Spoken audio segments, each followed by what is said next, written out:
Vous vous présentez aujourd'hui là devant ce jury que j'ai l'honneur de présider. Donc, suite à la décision du recteur de l'université de Béjaïa, de vous autoriser à soutenir donc votre thèse de doctorat de 3e cycle, sur le thème effet de traitement sur les paramètres nutritionnels et fonctionnels du pois chiche produit localement, impact sur les propriétés rhéologiques, physico-chimiques et sensorielles de pain à base de pois chiche. Donc voilà, il est d'usage de vous accorder d'abord une trentaine de minutes pour exposer l'essentiel de votre travail, après quoi donc on va débattre avec vous, avec les examinateurs, donc les membres du jury, avant de délibérer. Donc voilà votre feuille de route, bon courage et vous avez la parole. Merci Monsieur le Président. Madame, Messieurs les membres du jury, honorables assistants, soyez les bienvenus.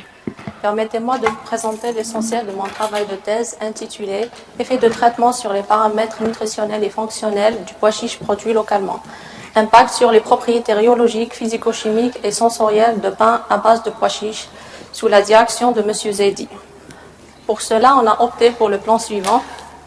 D'abord, une introduction. Partie 1 qui parle des poudres de pois chiche. Partie 2 sur le pain enrichi. Partie 3 sur le pain sans gluten. Et enfin, conclusion et perspective. Production mondiale du pois chiche. Le pois chiche est la deuxième légumineuse la plus consommée et la troisième la plus cultivée dans le monde après le soja et le haricot. Le continent asiatique fournit 86,54% de la production mondiale de pois chiche. L'Inde est de loin le premier producteur mondial avec une production totale de 67%. Les autres principaux pays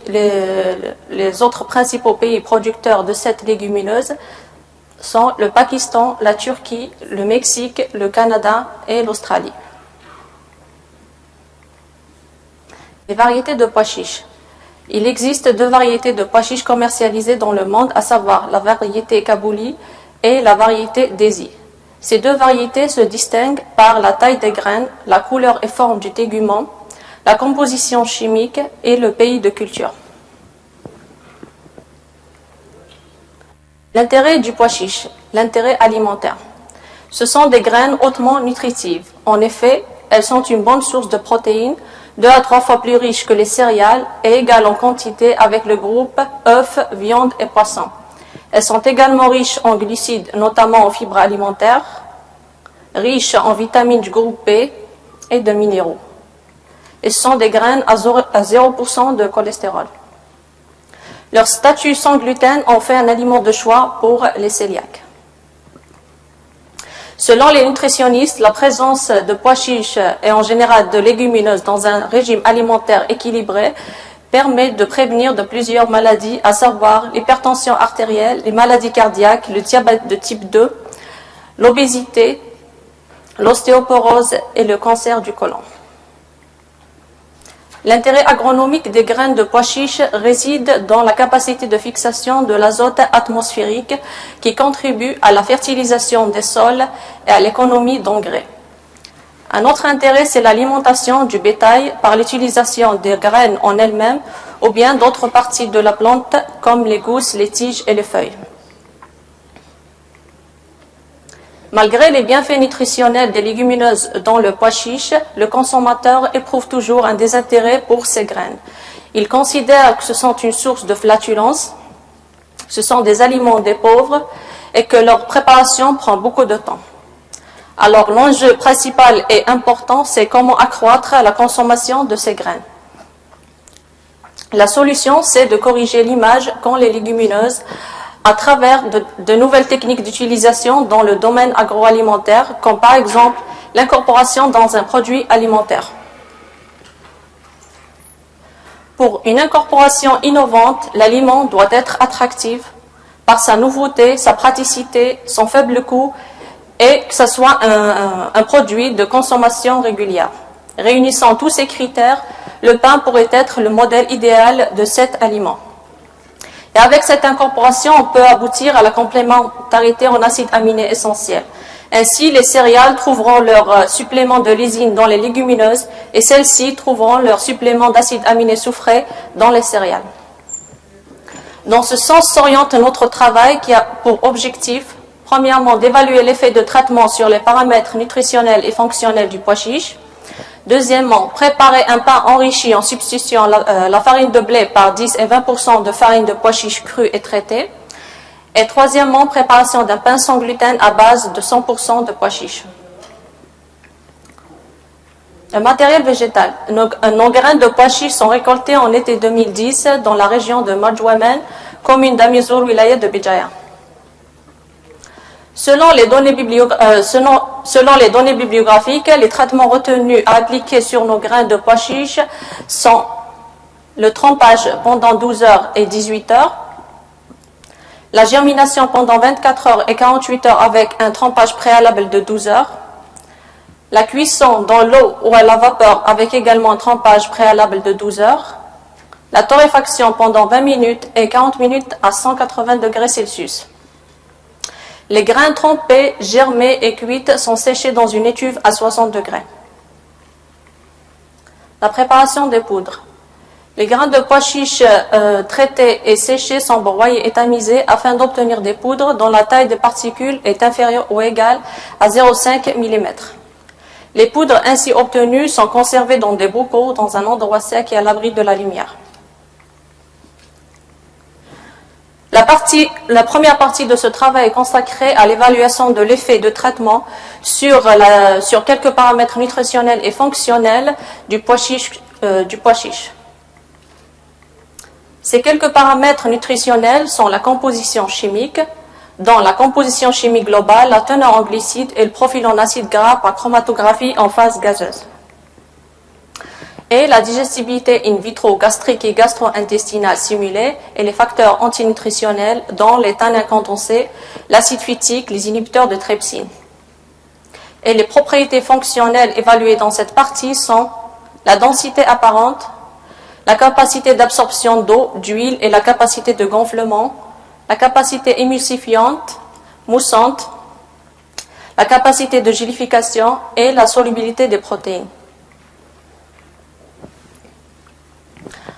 Les résultats de la composition chimique globale sont résumés dans ce tableau.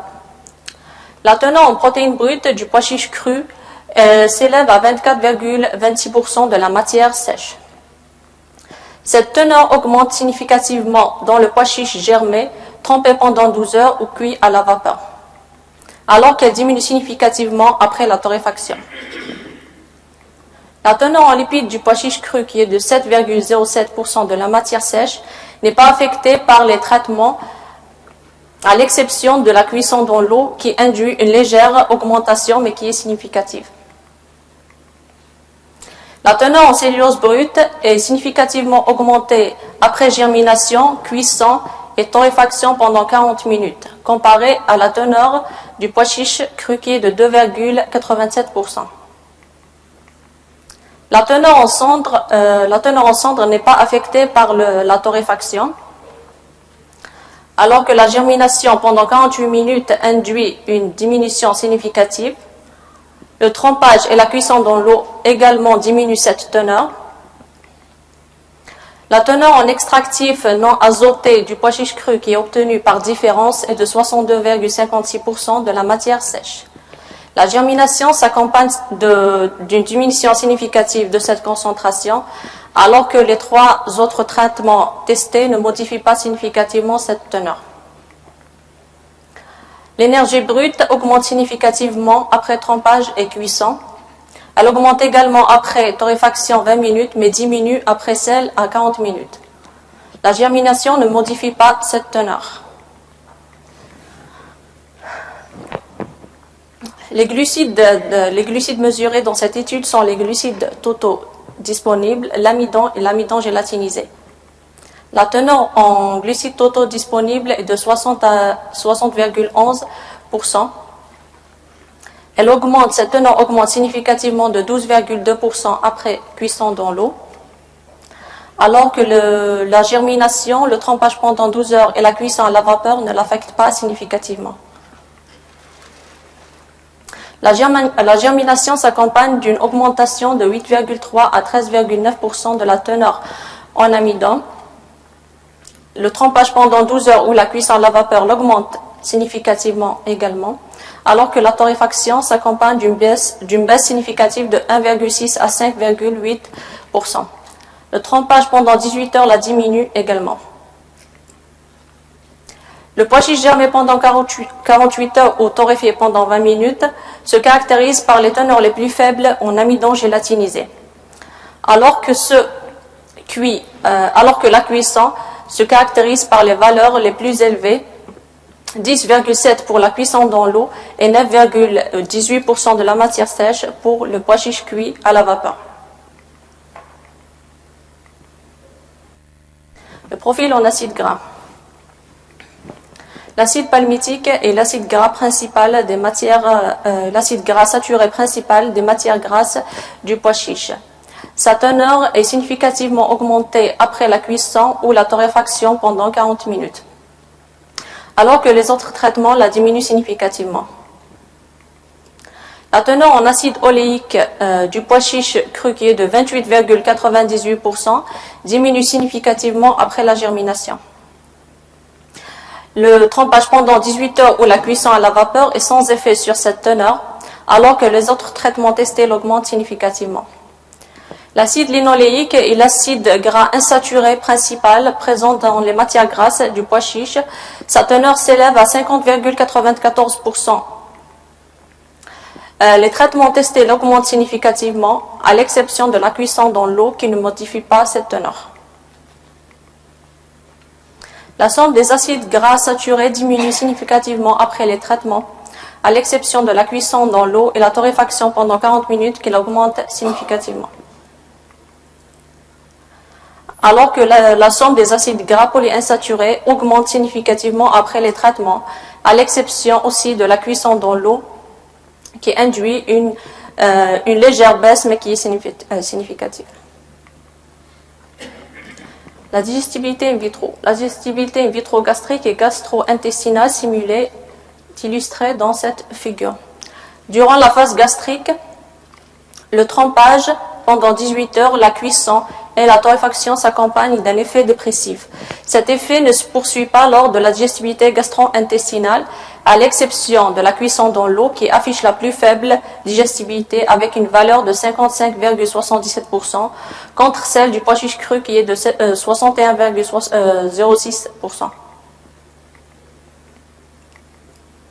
Tenant aux facteurs antinutritionnels.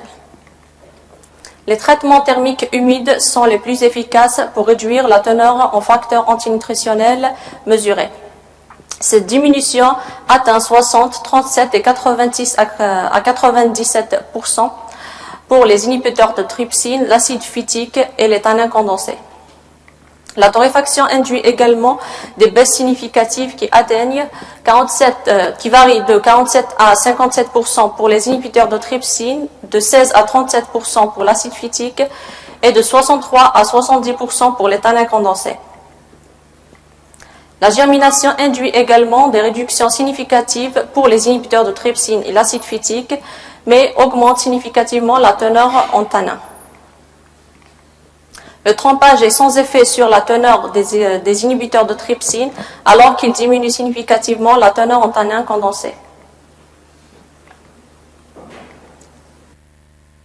Les propriétés fonctionnelles. Comparées aux poudres de pois chiche cru, les poudres de pois chiche trempées pendant 18 heures ou torréfiées pendant 40 minutes sont les plus denses, alors que les autres poudres de pois chiche traitées sont les moins denses. La capacité d'absorption d'eau est augmentée significativement après germination et cuisson, alors que les autres traitements ne la modifient pas. La capacité d'absorption d'huile du pois chiche cru est de 1,594 ml par gramme. Cette teneur augmente significativement après les traitements, à l'exception du pois chiche germé pendant 48 heures qui induit une baisse légère mais significative. La poudre de pois chiche cuit à la vapeur se caractérise par la capacité de gonflement la plus élevée, suivie de la poudre de pois chiche germée pendant 48 heures, trempée pendant 12 heures ou cuit dans l'eau. La capacité émulsifiante diminue significativement après les traitements, à l'exception du trempage pendant 18 heures, qui induit une augmentation significative de 33,3%.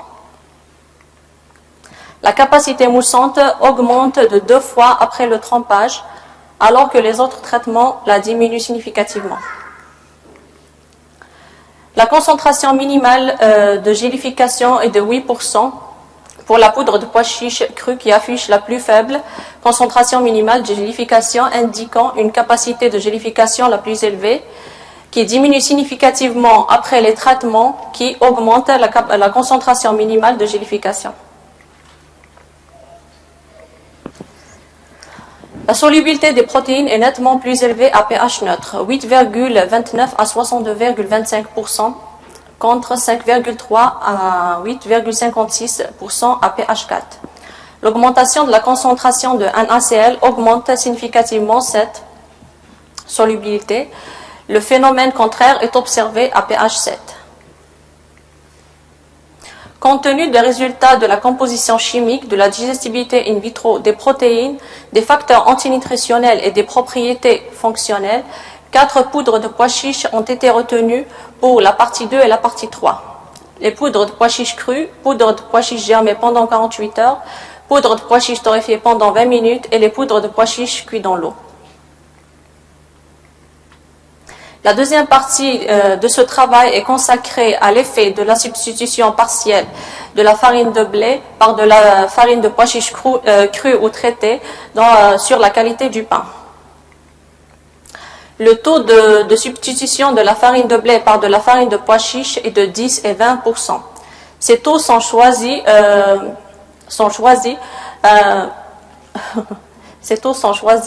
par rapport aux travaux antérieurs sur le pain.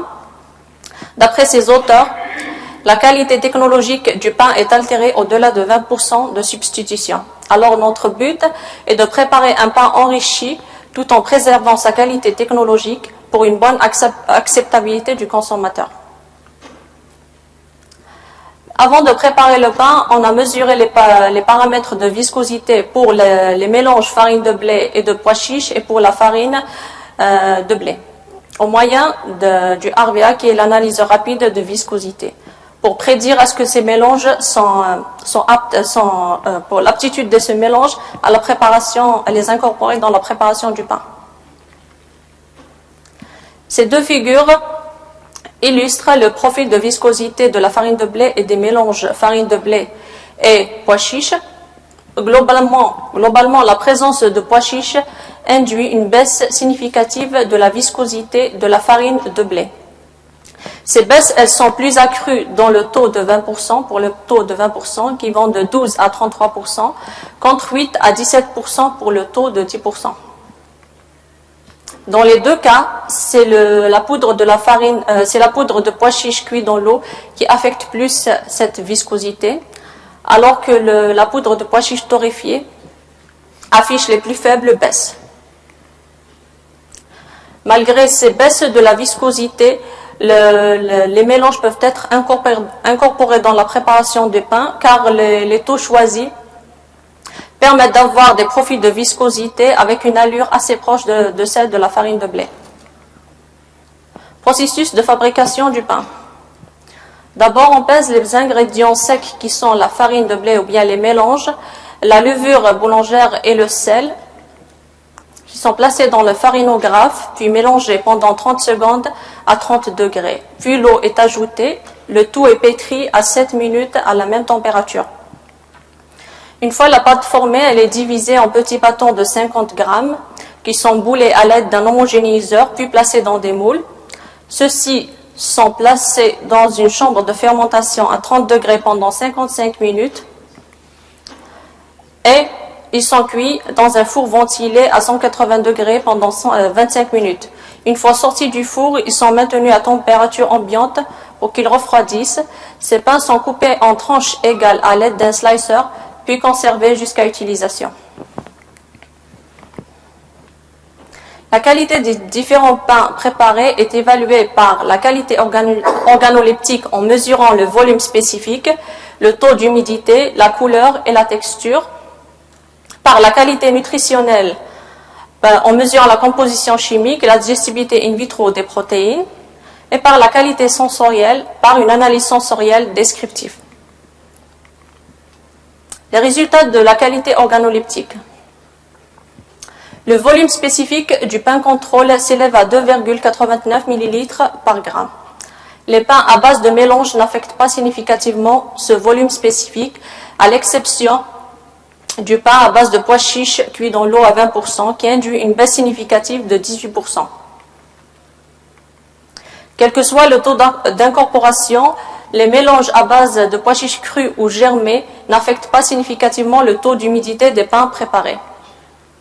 Alors que ceux à base de pois chiches cuits dans l'eau augmentent significativement le taux d'humidité. Également, le mélange à base de pois chiches torréfiés à 20% augmente significativement cette humidité. Le paramètre L, qui est un paramètre de couleur, signifiant la clarté, est de 69,08 pour le pain contrôle. Il diminue significativement dans tous les pains à base de mélange, avec le pain à base de pois chiches torréfiés à 20% qui affiche la mie la plus sombre. La dureté du pain contrôle est de 636 grammes force. Les mélanges à base de 10% de pois chiches traités n'affectent pas significativement cette teneur, alors que celui à base de pois chiches crus l'augmente significativement. Les autres pains à base de mélange au taux de 20% l'augmentent significativement. Qualité nutritionnelle. Les pains à base des mélanges augmentent significativement la teneur en protéines brutes, en lipides et en cendres. Et cette augmentation est plus accrue pour les taux de 20% qui varient de 10 à 16% pour les protéines brutes, de 79 à 254% pour les lipides et de 5 à 21% pour les cendres. La teneur en glucides diminue significativement dans tous les pains à base de mélange. La digestibilité in vitro du pain à base du mélange pois chiches cru diminue significativement de 3,1% comparé à celle du pain contrôle qui est de 76,12%. Les autres pains à base de mélange de pois chiches traités n'affectent pas cette digestibilité. La qualité sensorielle. Cette figure illustre une coupe transversale des pains préparés. Nous avons en haut le pain contrôle, la tranche de pain contrôle suivie du pain à base de pois chiches crus à 10% en haut et 20% en bas. Globalement, les pains préparés affichent des mie plus aérés avec des alvéoles plus grands que le pain contrôle. Globalement, le panel apprécie les pains préparés et attribue des scores supérieurs à 5 pour tous les paramètres testés. Ils ont une préférence pour le pain à base de pois chiches torréfiés et attribuent un score de 9 pour tous les paramètres testés. Ils apprécient moins le goût des pains à base de pois chiches germés et attribuent un score de 7 pour celui à base de 10% et 6 pour celui à base de 20%. L'aspect, l'apparence du pain contrôle et du pain à base de pois chiches crus à 10% est le moins apprécié par le panel. La troisième partie est consacrée à l'étude de quelques paramètres d'hydratation et des propriétés rhéologiques et aussi à la préparation d'un pain sans gluten à base de 100% de pois chiches. Les paramètres d'hydratation mesurés sont la capacité d'hydratation et la capacité de fixation d'eau. La première est mesurée au moyen du farinographe et elle correspond à l'hydratation nécessaire pour obtenir une pâte de consistance donnée qui est de 500 unités farinographe, comme on le voit dans la figure. Un exemple d'une consistance supérieure à 500 unités farinographe indiquant une pâte très hydratée. Et une consistance inférieure à 500 unités farinographe indiquant une pâte peu hydratée. Ce paramètre permet de déterminer le volume d'eau nécessaire à ajouter durant le processus de fabrication du pain. La deuxième détermine la capacité d'un gramme d'échantillon à fixer 1 gramme d'eau et elle vient pour confirmer les résultats obtenus par le farinographe. Les résultats des paramètres d'hydratation obtenus montrent que nos poudres de pois chiches crus augmentent significativement ces paramètres d'hydratation, avec la poudre de pois chiches cuits dans l'eau qui affiche les plus grandes augmentations. 91,11% contre 53,33% pour le pois chiche cru, 2,6 contre 1,35 grammes d'eau par gramme d'échantillon pour le pois chiche cru. Les poudres de pois chiches germés ou torréfiés affichent des paramètres d'hydratation similaires. Les propriétés rhéologiques de la poudre de pois chiches crue ou traitée est mesurée au moyen du mixolab en utilisant les mêmes ingrédients de la pâte à pain sans gluten, à l'exception de la levure boulangère. Le mixolab est un pétrin enregistreur qui permet de mesurer le comportement rhéologique des pâtes soumises à la double contrainte du pétrissage et la modification de la température. Ce pétrin permet de mesurer le couple de torsion en newton-mètre formé ou bien produit par la pâte entre deux phaseurs. Les couples de torsion obtenus dans notre étude sont le C3 qui est le couple maximum durant la période de chauffage, le C4 qui est le couple minimum durant la période de chauffage et le C5 qui est le couple après refroidissement. Cette figure illustre l'évolution de la consistance de la pâte durant le pétrissage en fonction de la température. La première phase qui est maintenue à 30 degrés pendant 8 minutes se caractérise par une absence de consistance notable. L'augmentation de la température à 90 degrés et son maintien à 7 minutes s'accompagne d'une élévation significative de la consistance. 0,42 Nm pour les pâtes à base de pois chiches crus ou germés contre 0,35 Nm pour la pâte à base de pois chiches torréfiés. L'abaissement de la température s'accompagne d'une baisse de la consistance. Le maintien de la température à 50 degrés pendant 5 minutes s'accompagne d'une augmentation significative de la consistance avec la pâte à base de pois chiches crus qui affiche la consistance la plus élevée avec 0,67 Nm. La pâte à base de pois chiches cuits dans l'eau n'affiche aucune consistance. Préparation du pain sans gluten. Les ingrédients utilisés sont la farine de pois chiches crue et traitée, la levure boulangère, le sel, le sucre, l'huile végétale, l'eau et l'hydroxypropylméthylcellulose, l'HPMC, qui est un hydrocolloïde. Il confère au pain sans gluten une meilleure qualité organoleptique qui est altérée en l'absence du gluten.